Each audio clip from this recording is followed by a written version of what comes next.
안녕하십니까. 오늘은 2024년 10월 23일 수요일입니다. 오늘도 난세 영웅 흑행령을 아십니까? 216페이지부터 읽어보겠습니다. 부부는 해와 달이다.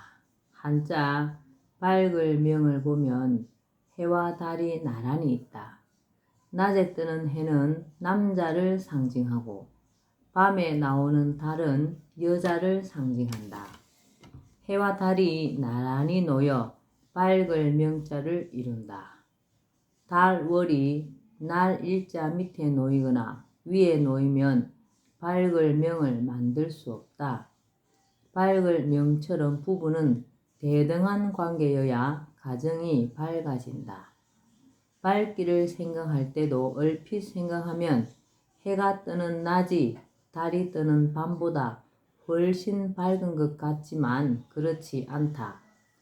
밝음의 기준이 내 주변이면 낮이 밝지만 먼 하늘의 총총한 별들이 있는 곳이 기준이 되면 밤이 훨씬 밝다. 밤낮을 밝히는 해와 달처럼 남녀가 상하관계가 아니라 평등한 관계를 이루고 서로 존중하며 조화를 이룰 때 가정이 환하고 화기가 넘치게 된다. 나는 그동안 유교의 삼강오륜에 대해서도 잘못된 점을 지적해왔다.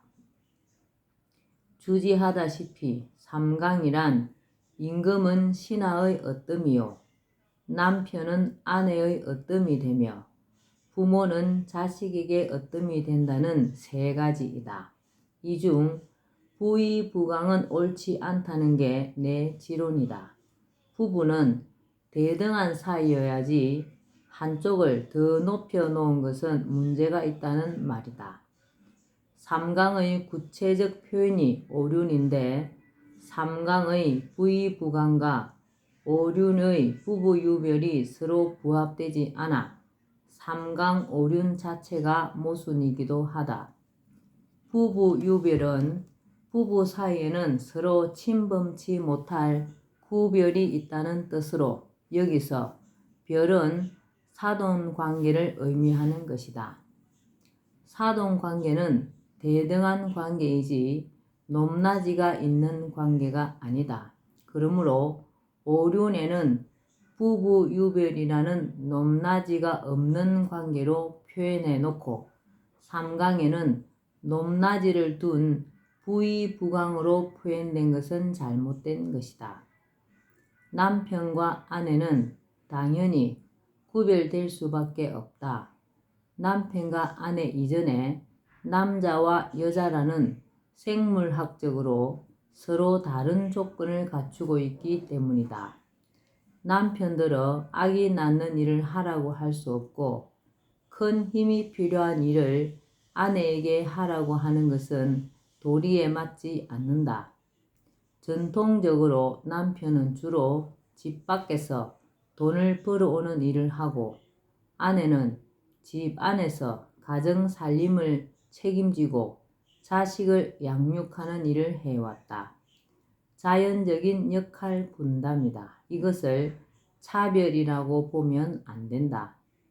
우주 대자연에는 음양오행의 이치가 담겨 있으며 인간 역시도 여기에서 벗어나지 않는다. 생물학적으로 그렇게 만들어져 있다. 밝의 명은 글자에서 보듯이 해와 달은 음양관계이면서 대등한 관계로 서로 다른 모습을 하고 있다. 시간적으로 해는 밝은 낮에 활동하고 밤이 되면 사라진다. 반면에 달은 밤에 활동한다. 해와 달을 부모라고 하면 지구는 자식에 비유할 수 있다. 해는 지구를 변함없이 날마다 비추어 주기만 하면 된다. 달은 한 달 내내 변화를 보이며 지구의 바닷물을 움직여 바다가 살아있게 하고 지구의 생명체에 생체 리듬을 부여하여 생명체들이 살아가게 한다.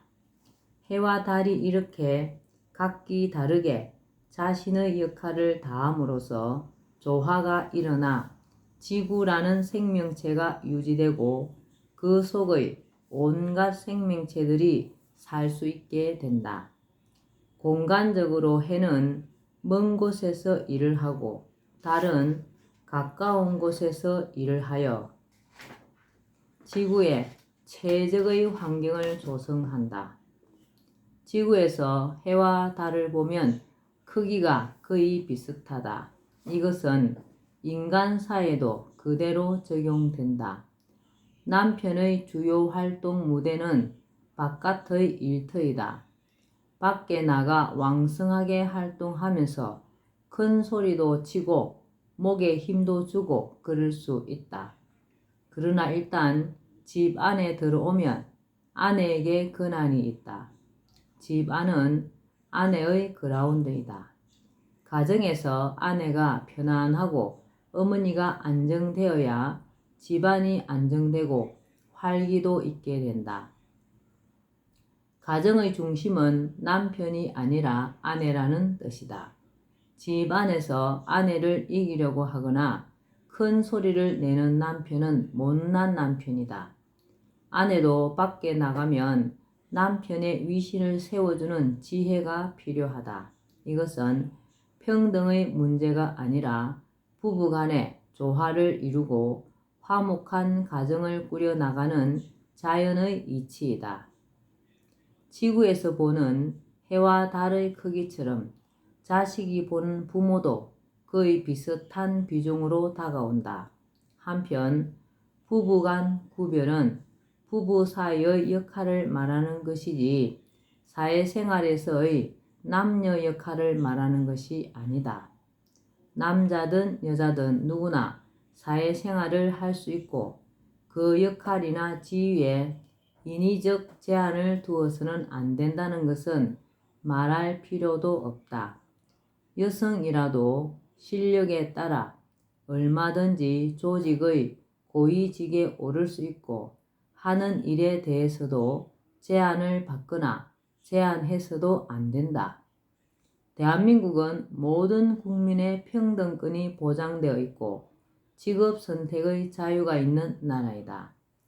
성평등 정책이 성차별을 부르면 안 돼. 여성부와 성인지 예산을 없애는 것은 공정과 공평의 문제와 관계가 있다. 여성이라고 차별해서는 안 되는 것과 마찬가지로 여성이 아니라고 해서 다른 성이 차별을 당하게 해서도 안 된다. 우리 사회가 건강하게 돌아갈 수 있도록 하는 기본적인 원리는 공정이다. 우리 헌법도 제11조 1항에서 모든 국민이 법 앞에 평등하며 누구든지 성별, 종교 또는 사회적 신분에 의하여 정치적, 경제적, 문화적 생활의 모든 영역에 있어서 차별을 받지 않는다고 명시하고 있다. 그런데 여성부를 둔다든가 성인지 예산을 책정한다는 것은 여성이 아닌 다른 성을 차별한다고 볼 수 있다. 양성 가운데 한쪽만을 강조하면 상대적으로 다른 쪽이 불이익을 받을 수 있고 거기에 따른 반발이 있을 수밖에 없다. 여성을 위해 반드시 필요한 것이며 굳이 성인지 예산을 덜먹일 필요도 없이 해당 부서에서 예산을 세워 집행해야 한다. 예를 들어 남녀 화장실의 경우 소변기를 따로 두는 남성 화장실과 달리 여성 화장실은 칸막이실을 더 많이 설치할 필요가 있다고 판단하면 그렇게 해야 한다. 그런데 이런 당연한 것을 공공연히 성인지 예산이니 하여 별도로 책정할 이유가 없다. 여성부의 존치는 국민의 평등권과 자유권을 침해한다. 정부의 부처는 누군가에게만 유리하게 만들어져서는 안 된다. 여성부를 정 두려면 남성부도 두고 아동부, 노인부도 두는 게 형평성에 맞다. 여성부를 둔 자체가 남녀 평등권과 자유롭게 살 수 있는 자유권을 위배하는 것이다. 민주주의에는 행복 추구의 원칙, 인간 존엄의 원칙, 절대 공평의 원칙이라는 3대 원칙이 있다. 여성의 존재는 이 모든 원칙에도 어긋난다. 모든 국민은 절대적으로 공평한 대접을 받아야 한다는 절대 공평의 원칙에 어긋나며 남녀의 구분 없는 인간의 존엄성, 누구나 행복을 추구할 수 있어야 한다는 원칙에도 어긋난다. 헌법에서도 보장한 국민의 권리와 민주주의 원칙을 국가가 침해하고 위배해서는 안 된다. 격에 맞지 않는 여성가족부.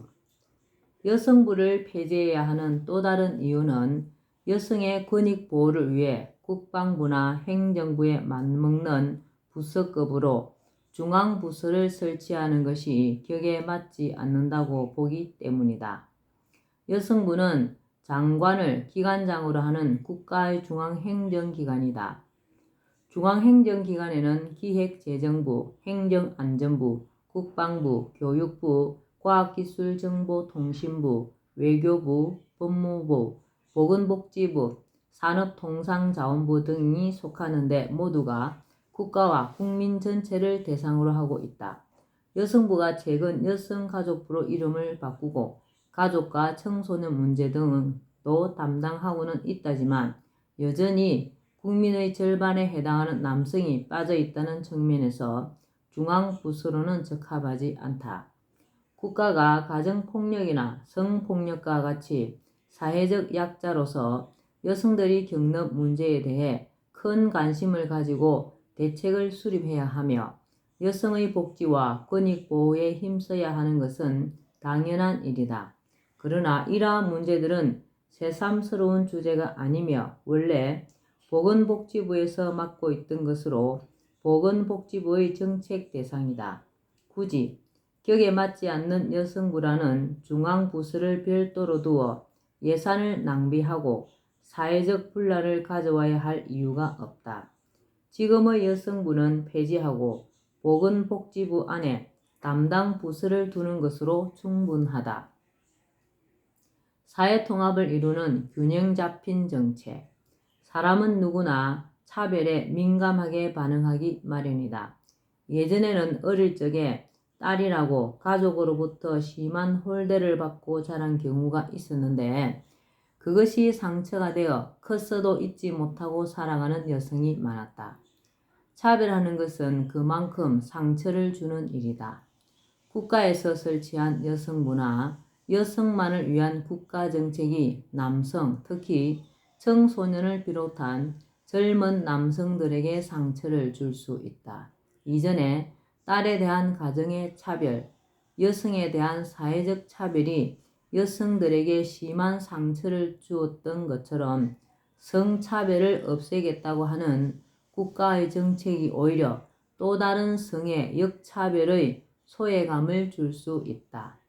이러한 가능성은 실제로 현실이 되고 있다고 본다. 그것은 남성들이 여성부에 대해 노골적인 적대감을 표시하고 여성 정책을 비난하는 글들이 온라인 가상 공간에 넘쳐나는 것만 보아도 쉽게 알 수 있다. 여성부와 여성 정책에 대해 그들이 느끼는 감정은 불만을 넘어 여성 혐오 정서로까지 진행된 상황이다. 그런데 더 심각한 문제는 여기에 질세라 여성들도 남성 혐오로 맞불을 지르고 있어 남녀 간의 깊은 갈등의 골까지 생겨난 점이다. 국가정책이 성별 간의 심각한 갈등을 불러서는 안 된다. 물론 이러한 현상의 원인이 전부 국가 여성부 설치와 여성 정책에만 있다고 볼 수는 없지만 여성부의 설치나 편향된 정책에서 유발된 측면이 상당히 크다는 것은 부인하기 어렵다. 국가는 전 국민의 행복과 삶의 질을 높여가야 할 책임이 있다. 국가는 전 국민의 행복과 삶의 질을 높여가야 할 책임이 있다. 그러므로 특정 성만을 부각하기보다는 국민 전체를 아우르는 균형 잡힌 정책을 추진해야 한다. 성평등의 문제처럼 정책 대상에 상반된 입장이 있을 수 있는 경우 국가의 정책은 더욱 신중해야 한다. 이해관계가 대립되는 민감한 사안일수록 균형을 잃지 않도록 해야 한다. 자칫 균형을 잃으면 심각한 사회 갈등과 국민 분열을 초래할 수 있기 때문이다. 남녀 평등의 실현을 목적으로 추진하는 일 가운데 정당이 총선 후보를 30% 이상 여성으로 출마시키면 지원금을 준다든가 장관직이나 의원직에 여성을 몇 프로 이상 할당해야 한다든가 하는 식의 법을 만들고 심지어 민간 기업에까지 여성 할당제를 강요하는 식으로 성평등을 이루려고 하는 것도 문제가 있다. 여성의 고위직 진출이 쉽지 않았던 사회 풍토를 바꾸기 위한 조치였다는 것을 모르는 바 아니지만 좋은 모양새는 아니다. 이것은 조금 더디더라도 법이나 정책보다 교육과 사회적 각성을 통해 이루어가야 하는 부분이다. 그리고 사회 진출은 성별을 떠나 정정당당한 경쟁을 통하는 것이 바람직하다. 한쪽 성에 일종의 특혜를 부여하는 것으로 비치는 정책을 추진하는 것은 자칫 오해나 반발을 사기 십상이다. 국방의 의무를 지고 온 남성에게 부여하던 군 가산점을 헌법의 평등 정신에 위배된다고 판단하여 폐지한 것을 상기해 볼 일이다. 다른 나라에서 할당제를 두고 있으니 우리도 하는 것이 좋겠다는 식으로 따라하는 것도 올바른 자세는 아니다. 다른 나라가 하는 것이 반드시 옳다는 보장이 없다. 사회의 룰은 공정해야 한다. 공정성을 잃으면 누군가에게는 불만이 생길 수밖에 없고 그것은 사회 갈등이나 사회 불안으로 연결될 수 있다. 사회 안정과 통합이 저해되는 것은 불을 보듯 뻔한 이치이다. 헌법 준수 차원에서든 사회 통합 차원에서든 특정 성에 치우친 정책은 바람직하지 않다. 당연히 여성들이 재능과 실력을 발휘하며 사회 각계각층에서 활발한 사회활동을 하는 것은 바람직스럽다. 여기에 남녀의 차별이 없도록 해야 하는 것은 당연하다. 그러나 그것을 위해서는 여성 할당제와 같은 강제적 법 조항을 두는 것이 아니라 가정에서부터 차별을 하지 않고 학교 교육과 사회 교육을 통해 사람들의 생각을 바꾸어가는 것이 좋다. 남성에게 역차별적으로 느껴질 수 있는 강제적 조항을 만드는 것은 사회 갈등을 유발하고 여성의 자존감을 훼손할 수 있다는 것을 생각해야 한다. 차별을 없애겠다고 제도적으로 특혜를 부여하면서까지 국가가 개입하는 것은 오히려 평등권을 침해하고 사회 갈등만 부추긴다는 것을 명심해야 한다. 네. 남녀 평등. 오늘은 난세 영웅 흑인영을 아십니까? 여기까지 말겠습니다. 이 세상에서 가장 크고 높은 것은 시대 신주, 시대 명주랍니다. 반야신경에 나온답니다. 그분이 바로 우리 흑영령 신이님이십니다. 오늘도 흑영령을 많이 부르고 알려서 하늘의 복을 짓는 행복하고 즐거운 날 되시기 바랍니다. 감사합니다. 흑영영, 흑영영, 흑영영.